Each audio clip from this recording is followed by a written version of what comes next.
Hello and welcome to another episode of Power On Podcast, the Bebop edition. Sure, we'll just go with Bebop edition, even though 7 episodes. And sure, why not? Throw it out there. That's how we do things. I am Taylor. How's it going? With me is the incensed, the inflamed, the engorged. All sound very appropriate right now. I am hanging by a thread with this high fever, but I am going to persevere and I'm going to lean on you for support. So it's got a fever for some bebop. Some more bebop cowbell. fever. Yes. Yep. Yeah, imagine Christopher Walken was a Cowboy Bebop fan. Yeah, I just could don't very well be. quite see it. Yeah, you never know. That's Don't ask the questions of what people do in their private space. So. Those are some. No, a pass. Answers I do not need. Answers I don't want. Questions you don't ask, answers you don't need. Exactly. Nothing to see here. I'm good. Silence is golden. Mm-hmm. Silence is golden. But we're not. This is not going to be very silent because this is episode 7, the Heavy Metal Queen, and probably the loudest episode yet, from the auditory perspective. Yeah, it gets a bit aggressive with its music. It does. And yeah, I'm just gonna roll into this. We get quote unquote another new character, right? Of course, it gets to be around for this episode. That is, I really like the intro for VT. Especially with how, she gets done with her trucking for the day, for her haul, whatever, and runs into a couple other people trying to figure out her name. It's a nice little hook that sort of immediately slightly gives the plot away on it, but it's, I don't know, I like it. What did you think of how this episode starts off? Yeah, I agree. I like the VT character, and it's too bad that we don't get a little bit more later on. It kind of almost implied that it felt like VT might come back later, just based on the sort of bond that Spike and her start to create by the end of the episode, but we don't get any more of her character later on. Yeah, I guess I could see that, just, to a certain, like something would have to really, really make that shift happen, right? Maybe just like in passing, right? Them at a station somewhere along the line in episode, 19, let's say, and like they just happen to run into her at a bar or something, right? And just like a quick conversation, and that's it. Like no real plot point or anything, but not that the series needs that connectivity all the way through. No, but it would fill some things out. Yeah, it would. I would probably say it would give it a little bit more of a fuller sense. In that regard, I mean, you get the trio of the old men. Yeah. Plus comedy relief though. Right. You get that. Well, except for the last time. The last time one of them pops up, it's kind of like, oh, that's a bit unfortunate. Yeah. And then you kind of see it a little bit there with Alfredo's character. But we'll get to that when the time comes. So yeah, the plot for this isn't really too out there. Nope. It's a pretty straightforward affair. There's not a lot of obfuscation, not a lot of trickeration. It's just like the person that they're going for, the bounty that they're going for, Decker, deals with high explosives, and he doesn't drive very well. No. And I'm assuming the name Decker, I'm presuming that is a nod to Blade Runner. Possibly. I like to think so, but maybe it isn't. I just kind of thought, it seems a little too perfect to pick out a name Decker.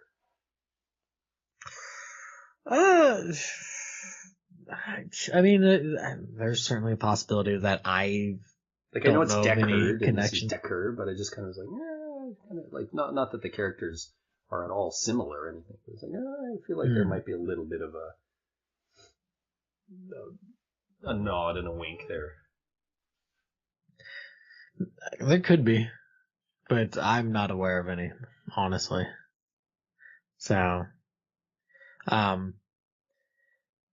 there's a lot of nice little touches in here in this episode. Like, I like the banter that the truckers have with each other, even though it's just a small little section of the episode. Like the different trucker names, like Love Machine.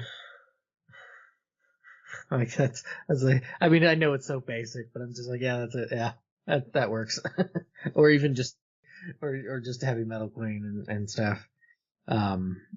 It's just kind of, I enjoy that. It is a nice bit of outside of, of being away from the bebop. There's a whole quote unquote galaxy, solar system of people just kind of living life. So yeah.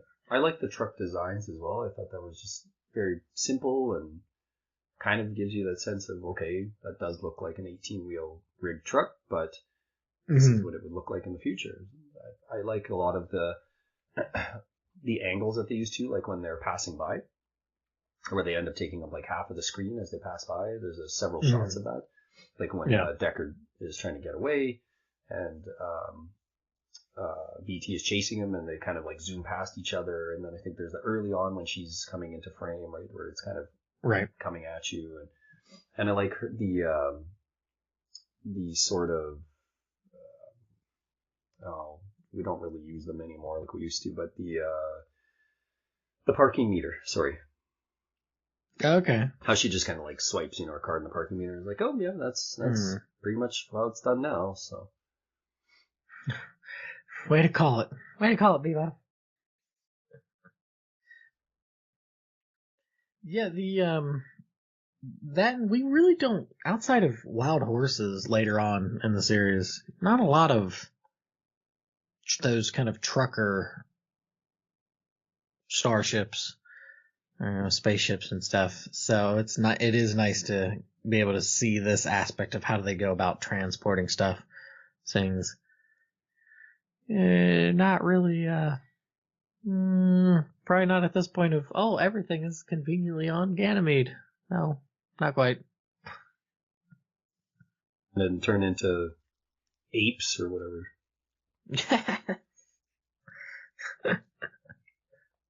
That could have ended really poorly. That would have not have been a good thing. That would have been very bad. Especially for one of the, episode 10? Ganymede elegy. Might have made things a lot worse. Just a smidgen. I don't remember that episode. So. Do it? I don't remember that episode, so I won't. It's not bringing it up until we get to that point. All right. Okay. We'll leave it at that. Another thing I do like, I like all the bounty hunters at the beginning. Or like after VT's introduced and stuff, the scene after where they're all scoping out this one place, waiting for, like, the old man's like, yeah, remember that bounty? 9 million, whatever? That was totally me. I did that. It's like, those guys that are just like laying in the gutter. Yeah, dude, that was like a decade ago. Come on, man. Yeah, those guys are pretty funny.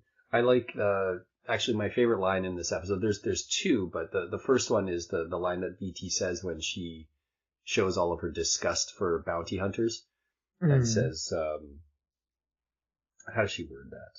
Something like, since when did bounty hunters start catching girls' butts instead of bounties? Oh, yeah. Or something to that effect. Muriel, the waitress, is being harassed. They're harassing her. Yeah, there's another one in there. Yeah, it's a jet line that I absolutely love. Yeah. That's the other one. We'll get to that. Oh, you're welcome to take it now if you want. Oh, okay. Yeah, too bad it wasn't your mouth that was broken. Yeah. Just the way he delivers it. And so it's just like, well, just the satisfaction on his face. No remorse to cut her down. And I heard that as she peels her fake face off. It's like yeah. Oh man. I will say with Decker, he is certainly a weak point. Yeah. Which is fine. There's a lot of other stuff going on. It is a bit more balanced. This one feels like the first episode in the series where the side character has a lot of play in it. I feel like.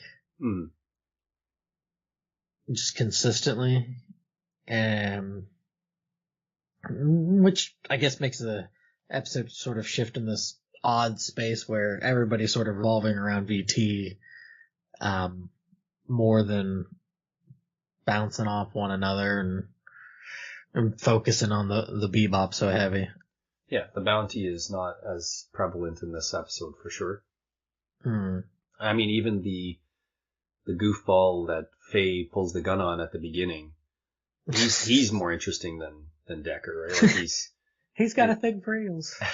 He's only in this episode for what, maybe a minute ish, but he seems a lot more interesting. Like, I almost wish that would somehow shift it back to him at the some stupid line at the end of the episode or something with him. But yeah, it's unfortunate the bounty is not very exciting in this episode, which is, like you said, it's fine because we have a really good characterization in the VT character. So she helps make up for all of that. Right, yeah. If she was either grating or annoying or just all around not good, it probably would have sunk this episode and just been like, ugh. Yeah. There's not a lot to hang your hat on. Mm-hmm. Yep, for sure. So, something else I really like, mind you, in the realms of possibility. I don't think Spike would have lived his famous disappearing act. Yeah, I don't think so. This is on my negative list. Is it a negative thing? Yeah. Well, so, okay. The whole getting out of the thing and whatnot, I have issues with. But I do like how he uses the gun to, like, correct himself to get back. I liked that. I thought that was pretty cool. But yeah, the other aspects, it's like, oh boy, no. I'm sure Neil deGrasse Tyson would have something to say about that. No. Oh boy, oh no. I'm sure he could cut that down pretty easily. Yeah, we'll get into it as we go further down here, but it's not in my positive list. It's not even in the middle. It's I could do without that. Well, like I said, I like the gun bit. I thought that was pretty neat. So, I like the jets, continuing to show his handiness and, an ability to kind of make do on limited resources.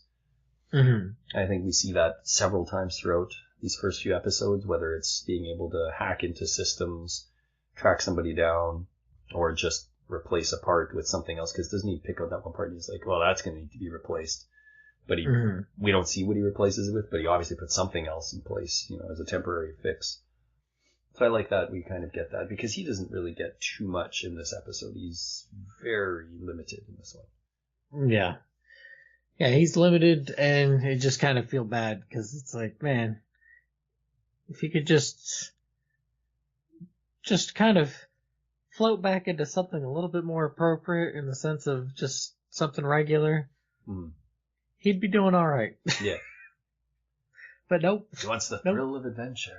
Well, he probably just doesn't feel alive for a while. Can't go back to the desk job. Yeah. I mean, like you said, he still it'll has come the up. best line in the episode. So Yeah, there you go. so even though Hang your he's hat on barely that, in the Jim. episode, he still steals a good moment. I will say I like the prairie oyster idea. Like, it's too bad we don't understand why Spike is so hungover. Like, what was the precursor to that? But he looks pretty messed up, and seemingly that prairie oyster clears him up pretty fast after that. Yeah, it's a pretty amazing way to do that, right? Quite the tonic, apparently. What's you need the little drink thing that you drink before you'd go drinking. What is that? Like the ukon? Yeah, there's Korea and Japan have those, and then they have the morning after ones after too. I have no idea what's in those. What kind of supposed herbal ingredients? A friend of mine swears that we'd never tried it before. He said he had to go to work the next day. The two I can remember was Condition Power, and the other is Morning Care. And the Maker commercial shows the guy scream like like he's cured in the morning. And he said, I was just like the guy in the show, like I was cured. But yeah, I've never heard of the prairie oyster. I have no idea if that's a real potential tonic or what the ingredients are, because we don't really get a sense of what the ingredients are. You just see him kind of putting some kind of spices after the egg. Worcestershire sauce or whatever. Yeah. Oof, that'll give you a good there were. Let's see. I know there's a prairie fire shot. I've never heard of the prairie oyster other than this.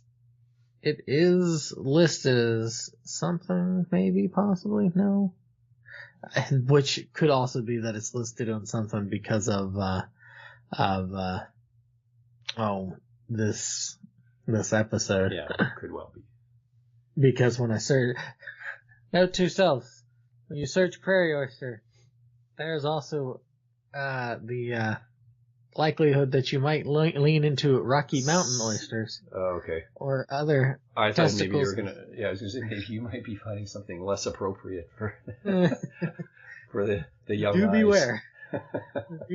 Nothing visually gross. But,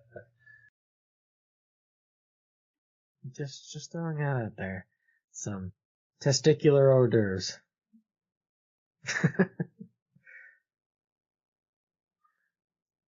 But yeah, I mean, you would certainly know better than I.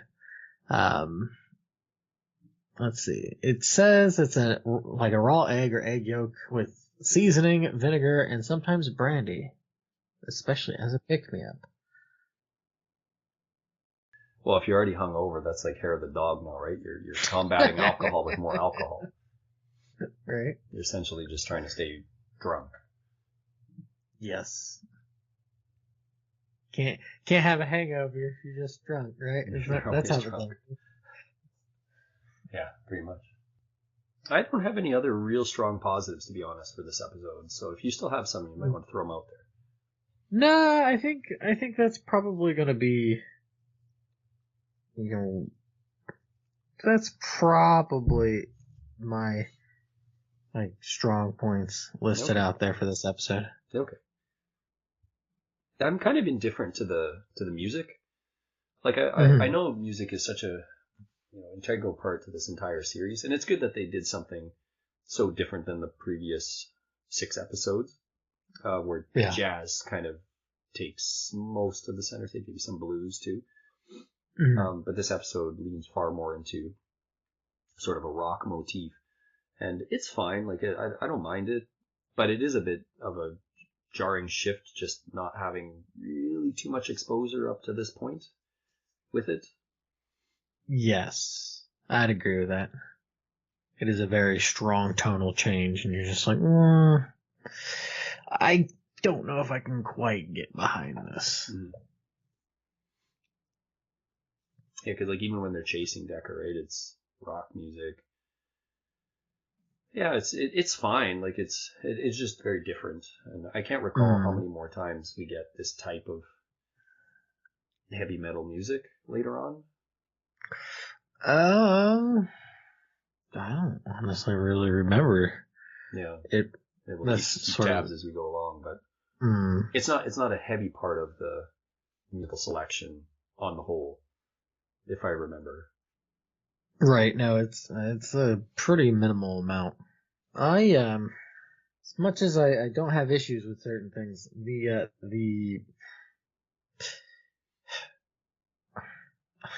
one thing that kind of like sticks in my craw a bit is how is VT able to contact them? Like, it just seems like sort of a weird thing to just be like, oh, on the trucker radio, and then be like, oh, just she like speaks to the disembodied voice to be like, hey, patch me through to the Cowboy Bebop Goobers. It's like how it's a little weird to me, I guess. I don't know. Yeah. Yeah, I don't have any more middling things, so I've only got negatives left. Oh, but no. I will say, and this is, for me, a strong negative, I just found far too much of this episode is chop, chop, chop, chop, chop. Like, it just feels as if scenes are missing.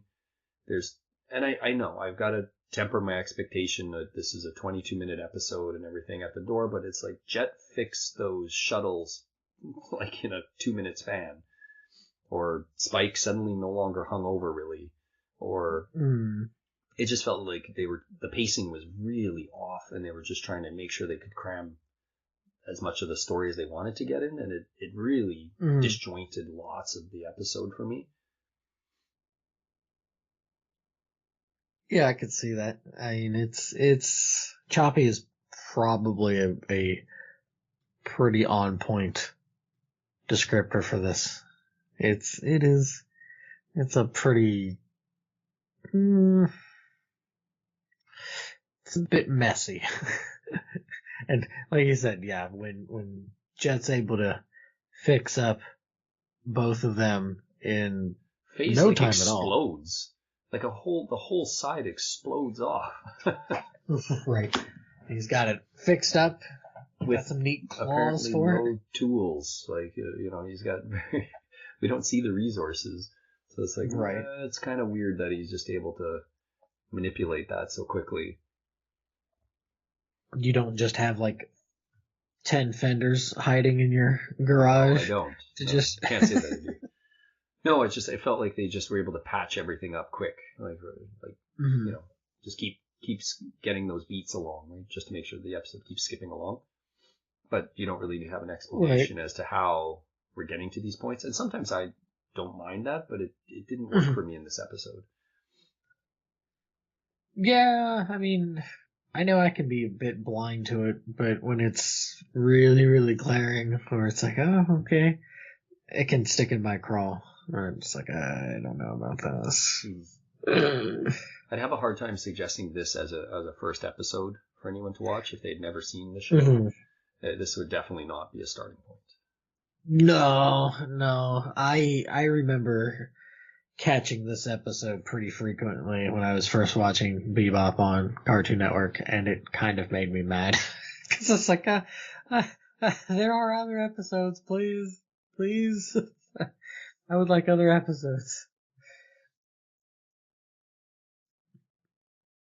What's another like big? I was just say, you want to get into the whole space thing any further there? Yeah, or? So again, I can reserve my we've seen so many kind of other movies and shows that you can't really spacewalk. so it just again, I know this show has a lot of like supernatural elements and stuff that I can get behind. Some of the science stuff is a little bit wonky. I'm good with that, but this just kind of pushed it a little bit too far. This idea that Spike could just plug his ears, not have his head explode, not freeze instantly in 10 seconds or less, or I think it would be even less, and basically spacewalk. Because like previous episodes show, them in their spacesuits. And I know he doesn't have one on hand with him or whatever, but when he gets into the little pod, as I'm watching, I thought, oh, he's going to use the pod to, transfer himself over to VT's truck or something.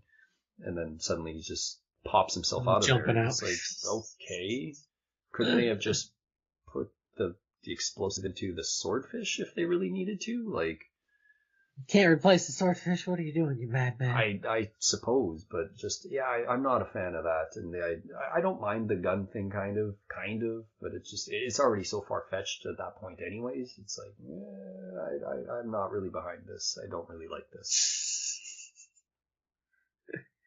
Yeah, I understand. Like I said, I like the visual and just stuff of the shooting and redirecting and stuff, but then when you get into this, the only thing I guess to push back in a mentally weak way of doing it would be, well, it was closed off, so it got really warm very quickly, and that closed off spot. Don't find excuses for this episode. It can't worm its way out of this one. No, it really can't. What would happen if a gun fired in space? Is there any science behind that? I'm assuming it wouldn't have the ability to go anywhere. Would it have enough propulsion to actually go? Oh, it should have the propulsion because it would have the but reaction. Without the gravity? Well, it would just go on and on and on until either it hits something or gets sucked into some sort of gravitational pull. Can you imagine being hit by a bullet that's been in space for like 25 light years or something? Really unlucky. Really unlucky. Slightly. What's the thing? Is it the Roche effect or something? I'm not sure. It's when the gravitational pull of two separate bodies, say the sun and then a weaker body, when the weaker body gets to a threshold point of the gravitational pull where it actually will tear it asunder, kind of thing. Pretty neat. Though that wouldn't I don't think that would happen with it. It would just ignite and kind of be on your merry way with it, because I don't think it would sail and then be like, oh, but yeah, it's this episode. I don't know. It's certainly one of the weaker offerings. Yeah. How did you find the characterization outside of ET in this episode of our main three leads primarily? What do you mean by that for the main three?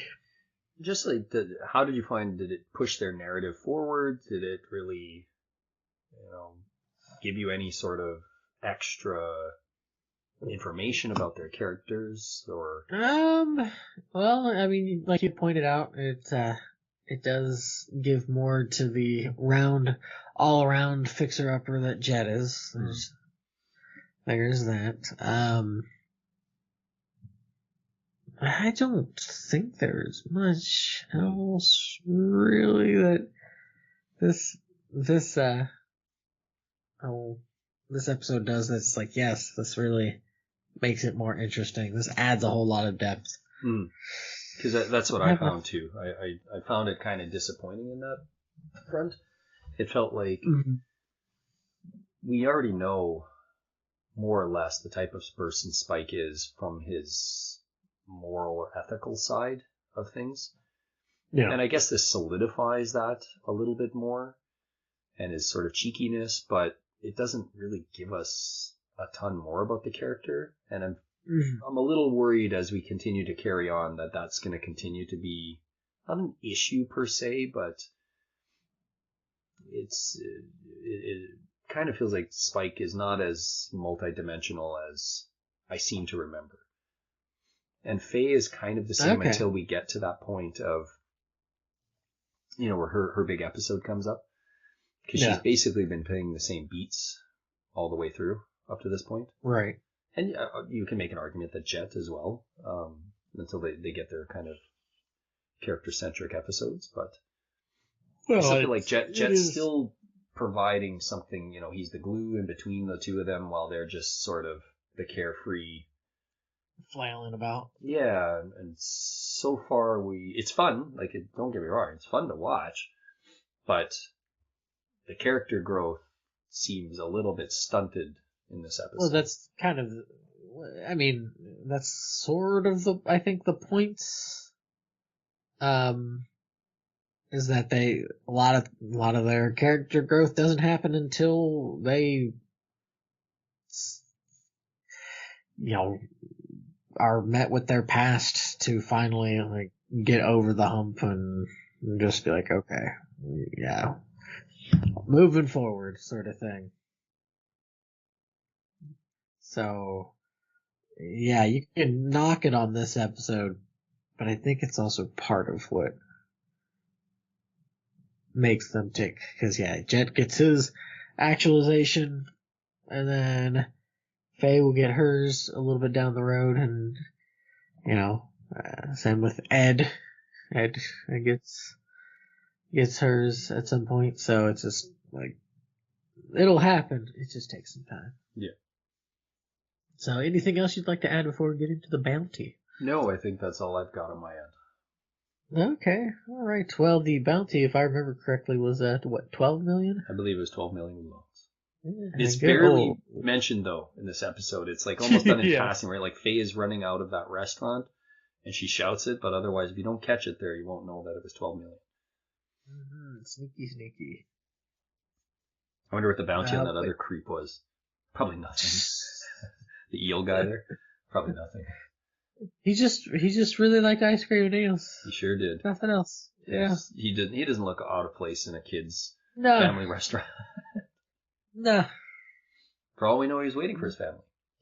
Yeah, exactly. You don't know that.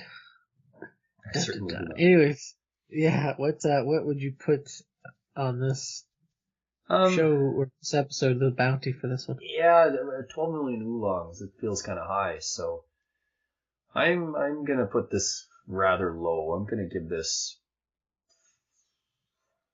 5 million oolongs. I could probably be persuaded to go lower even. Ooh. BT carries the episode.